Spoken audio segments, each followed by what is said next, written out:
the arts, the NEA, along with hundreds of millions more for other arts and entertainment programs, including PBS and NPR. The notion that artists won't get millions in taxpayer cash has some of them irate. Robin Bronk is CEO of the Creative Coalition, an advocacy group that promotes the arts and entertainment industry and opposes Trump's cuts. Also an old friend of mine. She joins us now. Robin, good to see you tonight. An old young friend of yours. An old young friend of yours. But I've disagreed with you on this for many years, and I continue to disagree with you on it now. So the NEA is, in effect, welfare for rich liberal elites. That's who consumes the products that they produce. Why should, in a time of budget deficits, taxpayers be subsidizing entertainment for rich people? You know, it really stumps me that you would think that the NEA subsidizes programs for the rich elite. I mean, you're so smart and you're so scoped and you're so global, Tucker. You know that the NEA has grants and has granted to every congressional district in the United States. And I know you know that for every dollar that the NEA puts into a community, $10 comes back. So even if you don't believe in the arts, which I know you do, I know that you believe in the right to bear arts, which is a campaign that was initiated by our president, well, the Creative Coalition president, Tim Daly, to ensure that every citizen has that right to bear arts. But I'm arts is not a red issue. I love the it's not name, a the blue right issue. to bear arts. And as long as I can put arts in a holster, I'm totally for it. But we live at a time when there are more rich people than at any time in world history.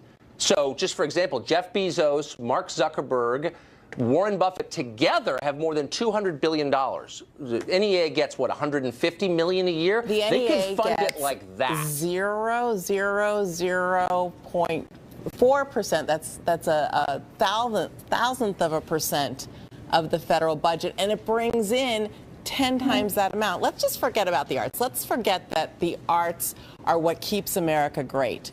Let's look at economic development.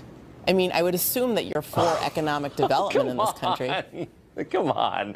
I mean, look, there are lots of ways to fund economic development, but you can't tell me this is the most efficient way. But more to the point, I don't understand why, if rich people in this country like the arts, and they do, and I'm glad that they do, why wouldn't you're they telling me that middle-class people don't like the arts, and the arts don't serve poor people and underserved people? It doesn't serve the military? There are people who like art who are not rich. I'll concede that. My only point is, when you've got people running around with fortunes of 40, 50, 60 billion dollars, why not ask them to pay for public art? Why is that so hard? Why should middle class and poor taxpayers have to pay for it? I don't get it. First of all, why is it mutually exclusive? Why wouldn't our government, our great nation, invest in something that brings back $10 for every dollar invested, that helps the military, that makes sure that underserved populations get to college, that makes for a better workforce? I mean, we have all the data, and it absolutely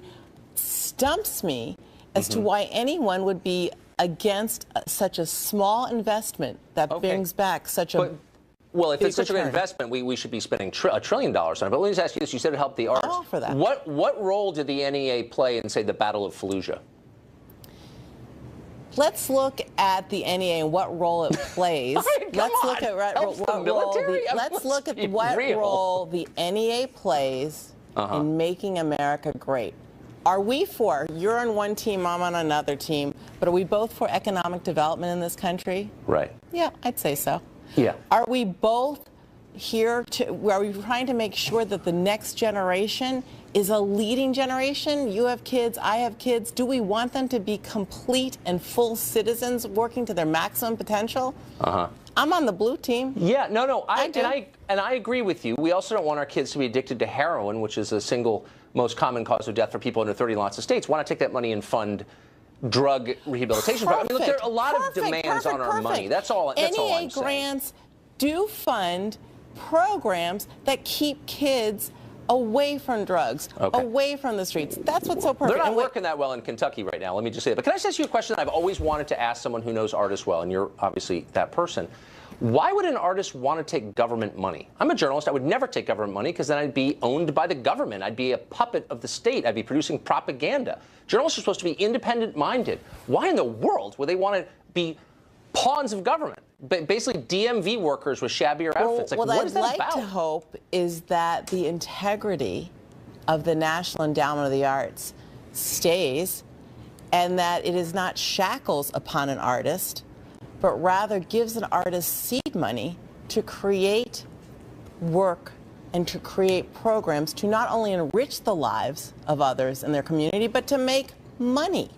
And but what I want is that the purpose of art? Is to make money? I mean, isn't listen, a government-funded the purpose of the artist arts is to make for a rich and cultured population.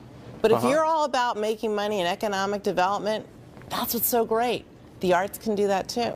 Well, I didn't know what a great money-making scheme it was. I should have become an artist. No, what we need you to do is we need you to be part of the Right to Bear Arts. Okay, but I'm just saying, don't you think it's kind of funny that artists who are, against the grain and thinking for themselves, all of a sudden they're queuing up for their handouts from taxpayers? There's never been a national referendum on this. I mean, the average person doesn't know what his money's going to. Why wouldn't artists just strike out on their own and be independent like they're supposed to be? They're artists. The NEA grants, what they're designed to do is to be seed money, to grow the artist, to grow whatever product that artist is creating to better help society. Now, but I do want to understand this. Yeah. Why wouldn't we want to invest in something, the arts, that we know makes us a first world power? That's what stumps me. I guess it depends what you mean by art. I mean, are you talking about, paintings of dogs playing poker in Lee Greenwood? I mean, I'm kind of for that.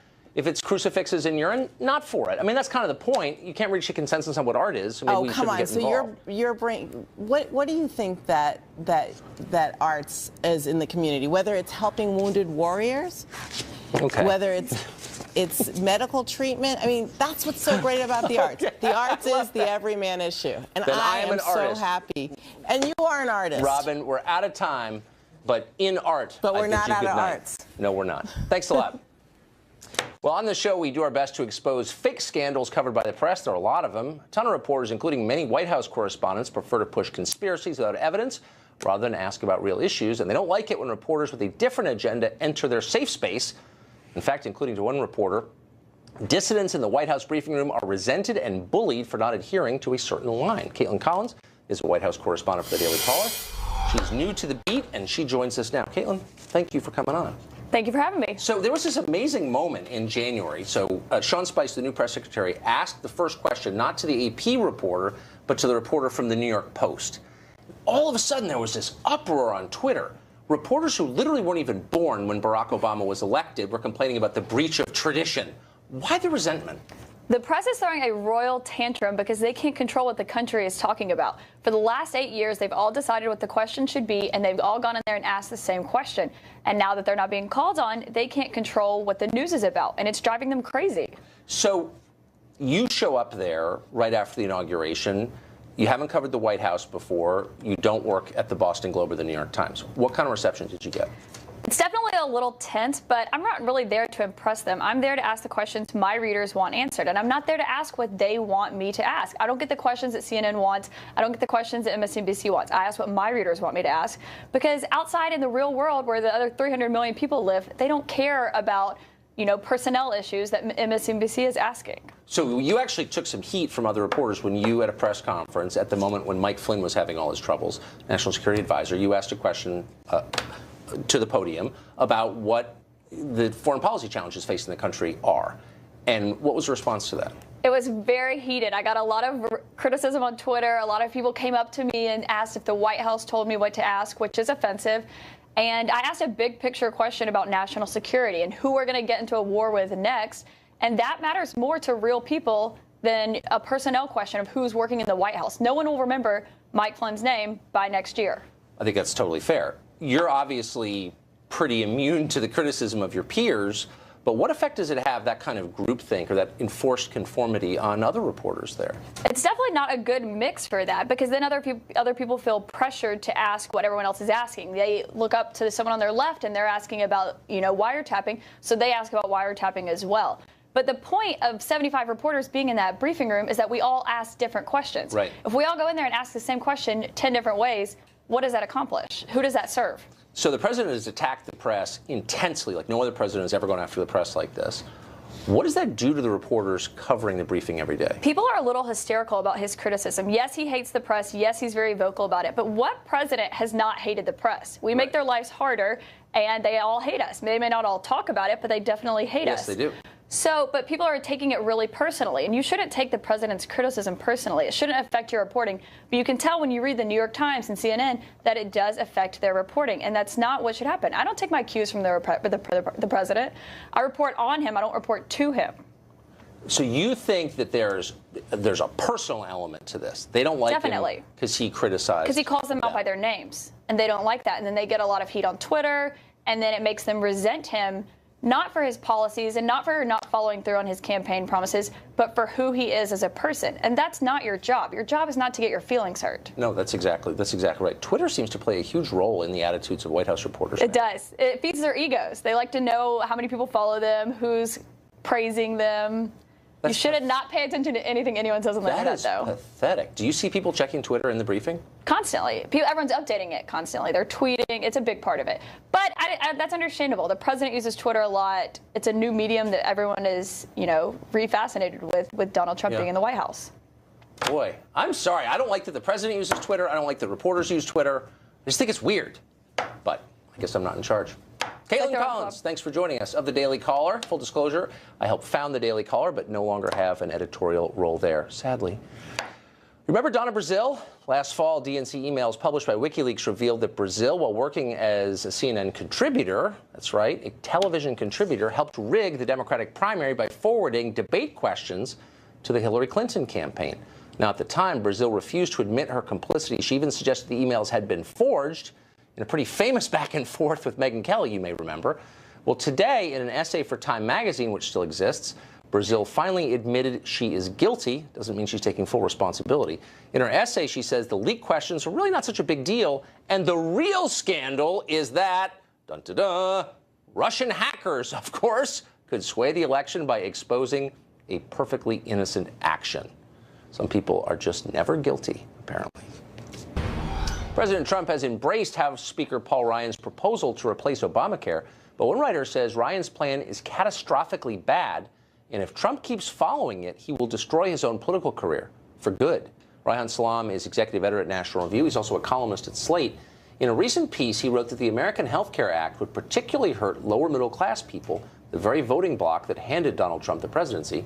Meanwhile, it would help the wealthy by cutting their taxes. He says Trump ought to reject the bill post-haste. Reihan Salam joins us tonight. Ryan, thanks a lot for coming on. Thanks for having me. So you put out there's a broad gulf between what Trump ran on and the ideological agenda of the Republican leadership in the Congress. Is that kind of where it starts? I am going to tell you a secret, Tucker. Okay. There were a lot of Republicans, Paul Ryan included, who did not want Donald Trump to win. That's for sure. This is going to be shocking news to you. And why is that? It's because Donald Trump challenged many of the core beliefs of folks like Paul Ryan on issues like immigration, of course, on national security, but also on the safety net. Donald Trump said, I am going to defend the safety net for ordinary Americans, not because I believe in big government, but because nationalism isn't just divisiveness. Nationalism is also saying we are all in this together, and we're going to look out for the weakest among us. That was a compelling message. That's been so undercovered. You know, it's the Access Hollywood tape, his views on the wall, those took up all the ink. But his economic program was basically ignored, as was the gap between his beliefs and those of the Reagan protégés still running the Republican caucus. Well, you got to wonder, I mean, why is it that Donald Trump, who said a lot of very controversial things, why is it that he won the votes of almost 30% of Latinos? That's something that surprised a lot of people. Why is it that he won the votes of a lot of lower middle class, working class folks who never would have dreamed of voting for a Republican before? Right. It is because he was a different kind of Republican. Donald Trump isn't perfect, but one thing he definitely got right is that there's a big audience for that we're in this together politics. Yes. This health care bill does not reflect that. It does not. And actually, even in his interview with you earlier this week, you could tell that Donald Trump knows that. And he's saying that, look, I'm going to want to protect our people. But the problem is that this bill, as it stands right now, here's what it does. You might believe that Medicaid is a program that's flawed. Yes. I absolutely believe that. But you're going to cut $880 billion in Medicaid funding, and you're also going to cut taxes for rich people by $880 billion. It's one thing to say we're going to fix this program to make it more sustainable, to make sure that it serves people and what have you. But if in the same legislation you're also eliminating taxes for mostly rich folks by exactly that same amount, that doesn't send a good signal. You need to win people's trust. And that's what Donald Trump needs to do if he's going to build on his distinctive national agenda. So a lot of people I know assume this bill will not get through the Senate. It's not going to become law. It will not reach his desk. Let's just assume that's true. Either is not true. What should the president do with this bill? Look, I think that he needs to say we need to start over again. We need to go back to the drawing board and make sure that we have a program that is going to win broad support, and that's going to be sure that vulnerable folks are not harmed first. And if he doesn't do that? If he doesn't do that, he's going to be in trouble. So here's the thing. Again, trust matters a whole heck of a lot in politics. There were a lot of people who were rattled by Donald Trump. They thought he was erratic here and there, but fundamentally, in their gut, they felt like he's on my side. Yes. I trust him. So how do you establish trust? The way you establish trust is with the first actions you take. If the first action you take is cutting Medicaid while cutting taxes for the rich, who's going to believe you when you say that, hey, I want to be sure that everyone's taken care of? And you're right, I might want to cut taxes, but that's not my first and highest priority. My first and highest priority is protecting vulnerable Americans. We're almost out of time, but how did this happen? You know, I think partly it's because Donald Trump had a vision, and it's a vision that won him the presidency, but he doesn't have a lot of people around him who fully share that vision. Right. He has a lot of people who are basically old school Republicans, the kind of people that a lot of voters rejected in the Republican primaries, who are the ones he's relying on. Now, he's a guy who thinks for himself, but he's also someone who needs to think harder about a disciplined plan to implement his agenda, not someone else's agenda. If this fails, it's going to be tough. It's going to be really tough. It definitely will. Ryan, that was really interesting. Thank you. Thank you. And did you that NBC News deliberately leaked the Access Hollywood tape to the Washington Post in an effort to shut down the 2016 Trump campaign just 2 days before a presidential debate? We also reminded you that NBC News president Andrew Lack was fully aware of that effort and lied about it later. Well, tonight we can add another name to the list. According to our sources, it appears that MSNBC President Phil Griffin also knew about the decision to leak the tape. We reached out to Phil Griffin today for comment, but we haven't heard back today. We'll tell you if we do.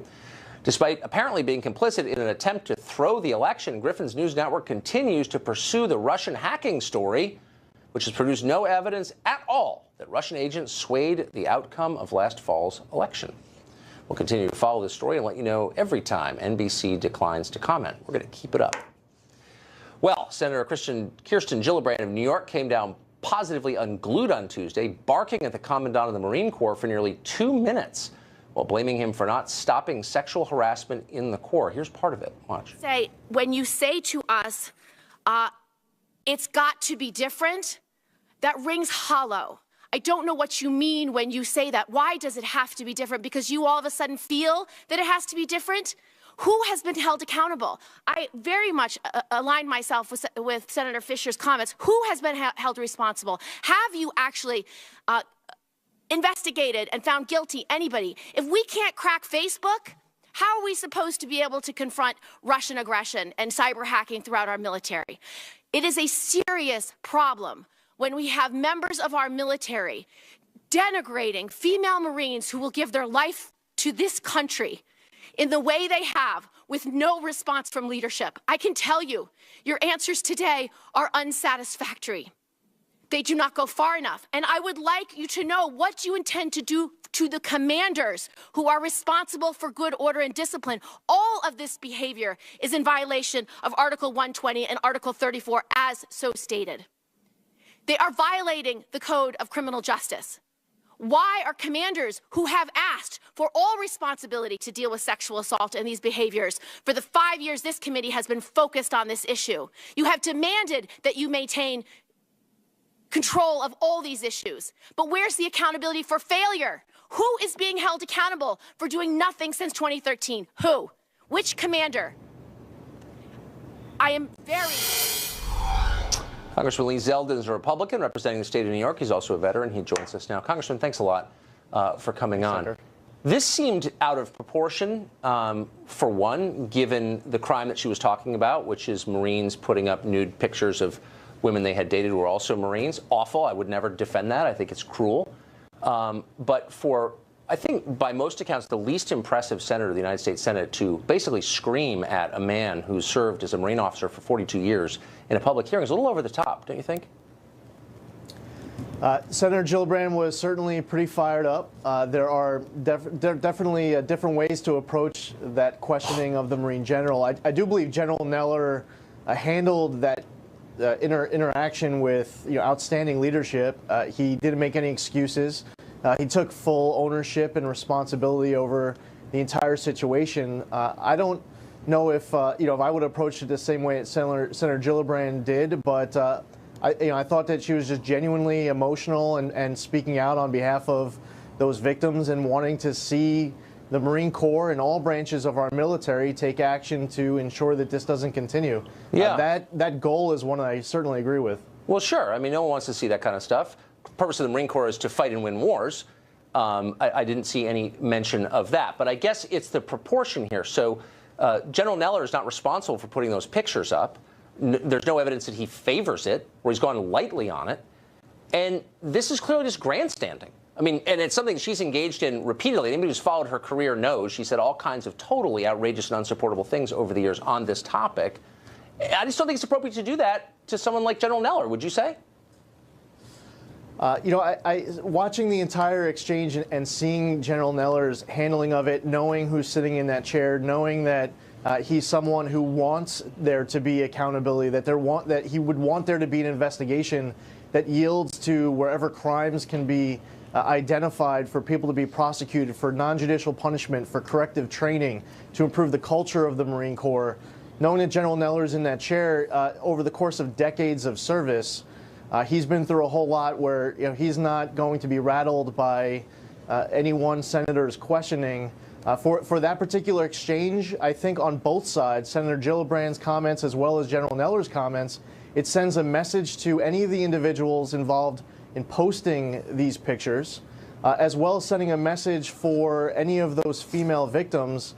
We need to find out which females. Maybe there's a picture out there where a female consented, maybe they didn't consent. Maybe there was access to a particular database for posting a photo that was illegal. So it's not like there's just one particular crime that might have been committed, or the stories might have been the same. Yeah, I mean, there are a lot of things to worry about with the U.S. Armed Forces, especially the Marine Corps, but most of them revolve around their capacity to defend the United States of America. And I'm not really sure why Congress would be involved in something like this in the first place. For the third time, not making any defense of this is bad.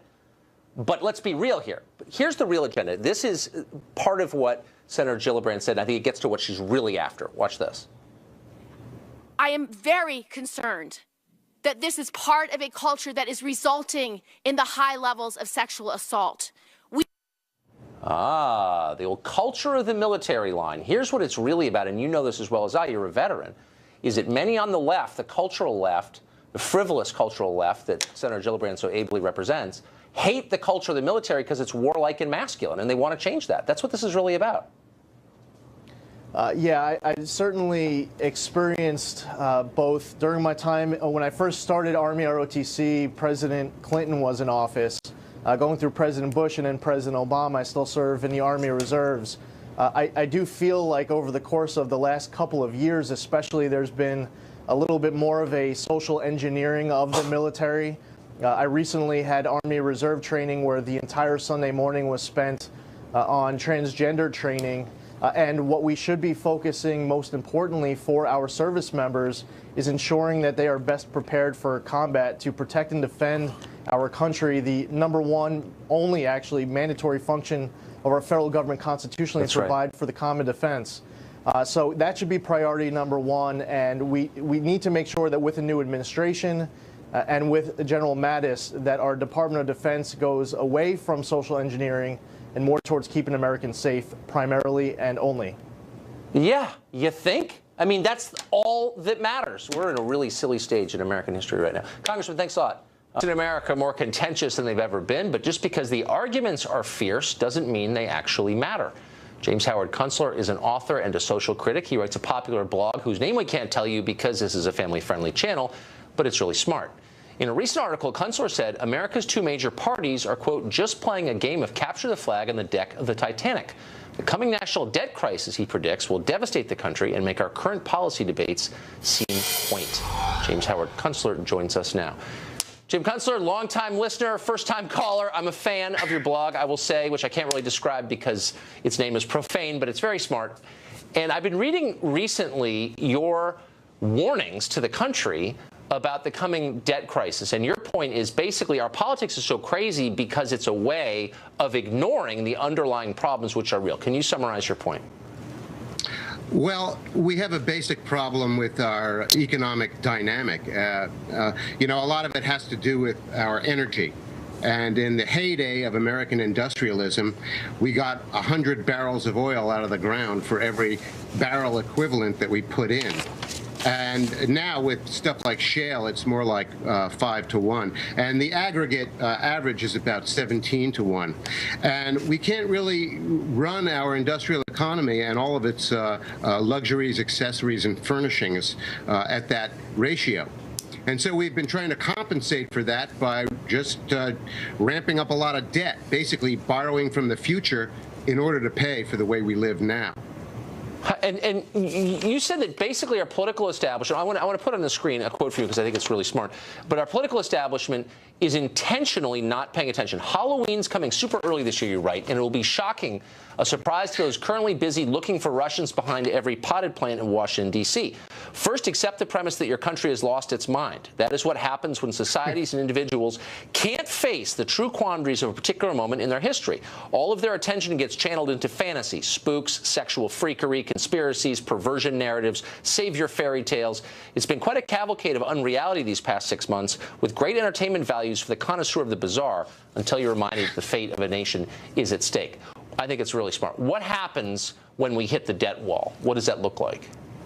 Well, when we hit the debt wall, we can't borrow from the future anymore to pay for what we're doing now. And we can't pay the invoices that are going to be coming into the Treasury, and we can't pay the entitlements that we're obligated to pay, and we can't pay back the interest on the previous debt. You know, one of the problems with having ramped up all this debt is that we now have to borrow more money to pay back the interest on the debt. Right. And, you know, that implies that we can't really generate a whole lot of new debt because it has very poor prospects of ever being paid back. We took... Well, so tell me the timeline here, though. When is this going to happen? 100 years from now? 200 years from now?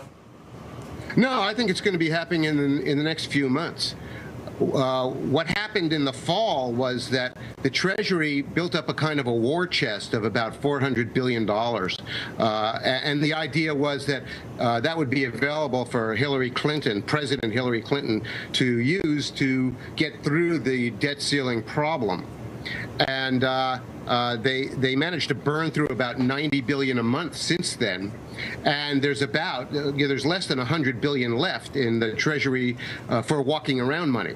And it's going to run out around Memorial Day. And the debt ceiling suspension that was negotiated between Speaker John Boehner and President Obama a couple of years ago, that just ran out yesterday, meaning the government cannot borrow more money without new authorization from Congress, and that requires the resolution of the members of Congress to come to some agreement about it.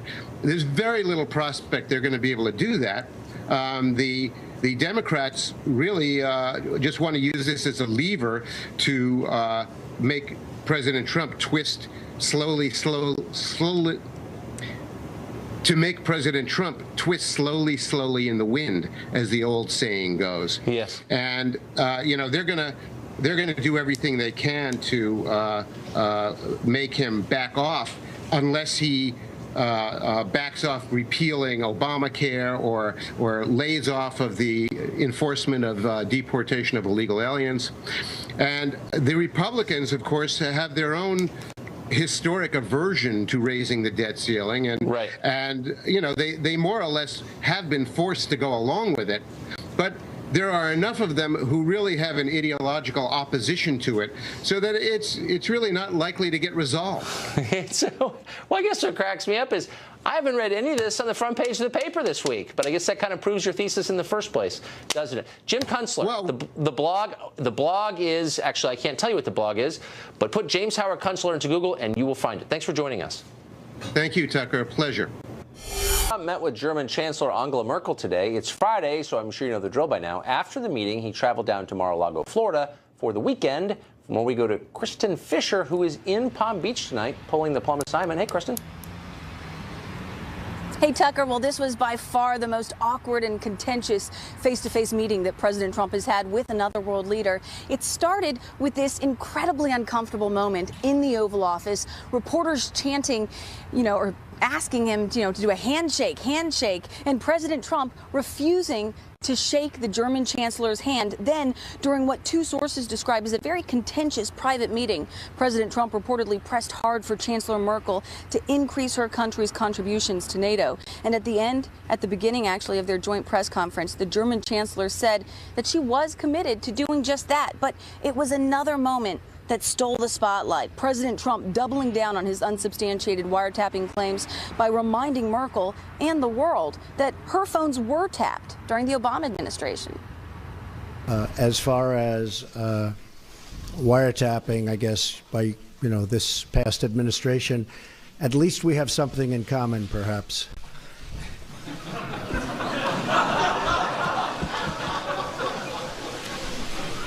And just to finish your question, we said nothing. All we did was quote a certain very talented legal mind who was the one responsible for saying that on television.